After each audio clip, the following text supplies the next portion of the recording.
శ్రీ మహాగణపతే నమః. శ్రీ సరస్వతీ నమః. శ్రీపాదవల్లభ నృసింహ సరస్వతి శ్రీ గురు దత్తాత్రేయాయ నమః. వాసుకి త్రిపుర సంహారంలో వింటి త్రాడై, సముద్రమథనంలో రజ్జువై అంటే కవ్వమై నువ్వు దేవతలకు చేసిన సహాయాన్ని నేను ఎప్పటికీ మర్చిపోను అని మనం చెప్పుకున్నాం కదా. ఇంత మహిమ కలిగిన వాడైనప్పటికీ కూడా లోకాలకు పాఠం నేర్పాలనే సంకల్పంతో నువ్వు తపస్సును చేశావు.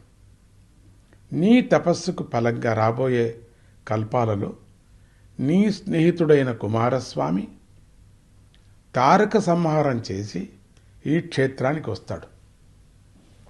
అప్పుడు నువ్వు ఆ షణ్ముఖుడి అనుగ్రహంతో స్కందాంశ కలవాడివై భక్తుల పూజలను అందుకుంటావు. స్కందుడు కూడా సర్పాంశంతో నీతోనే ఉండి భక్తులను అనుగ్రహిస్తాడు.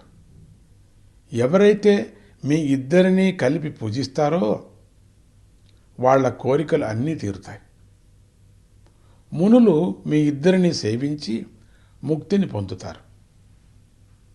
నీకు ఎప్పటికీ గరుత్మంతుడి వల్ల భయమనే ఉండదు. నిరంతరం ఇక్కడే ఉండి నా పాదాలనే స్మరిస్తూ ఉండు అని చెప్పి అంతర్ధానమయ్యాడు. వాసుకి సతీ సమేతుడై మూల సుబ్రహ్మణ్యం అనే స్థానంలో నిరంతరము శివపూజ చేస్తూ షణ్ముఖుడి కోసం ఎదురుచూస్తూ ఉన్నాడు. అటువంటి మహిమ తారకుడు శూరపద్ముడు మొదలైనటువంటి రాక్షసులను సంహరించి కుమారస్వామి సహ్యాద్రి పర్వతంలో కుమారగిరికి వచ్చాడు. సహ్యాద్రిలో గోరఖాది సిద్ధులు, వశిష్ఠులు మొదలైనటువంటి మహర్షులు, అనంతుడు మొదలైనటువంటి సర్పరాజులు, వాసుకి కూడా సపరివారంగా స్వామిని అర్చించారు. అప్పుడు కుమారస్వామి వాసుకిని అక్కడ ఉన్న అందరినీ కూడా ఉద్దేశించి, సర్పరాజైన వాసుకి ఈ క్షేత్రంలో పుట్టలో సకుటుంబంగా నివసిస్తాడు. నేను ఒక అంశతో వాసుకి నిత్య సన్నిహితుడుగా ఉంటాను. మా ఇద్దరినీ కలిపి ఆరాధించిన వాళ్ళు భాగ్యవంతులవుతారు. ఈ కౌమార క్షేత్రం నాకు అత్యంత ప్రియమైనటువంటిది. ఈ మార్గశిర శుద్ధ షష్ఠి, స్కంద షష్ఠి, సుబ్రహ్మణ్య షష్ఠి అనేటువంటి పేర్లతో ప్రసిద్ధిమవుతుంది. ఈ తిథిలో నన్ను ఆరాధించిన వారిని నేను విశేషంగా అనుగ్రహిస్తాను అని శాసించాడు.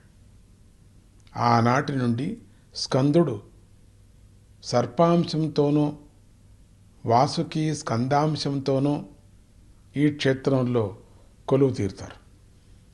ఈ విధంగా కుమారధారా క్షేత్రం ఆది సుబ్రహ్మణ్యం అనేటువంటి పేరు పొంది అందరినీ కూడా అనుగ్రహిస్తుందని కశ్యపుడు అదితితో అట్లా అన్నాడు.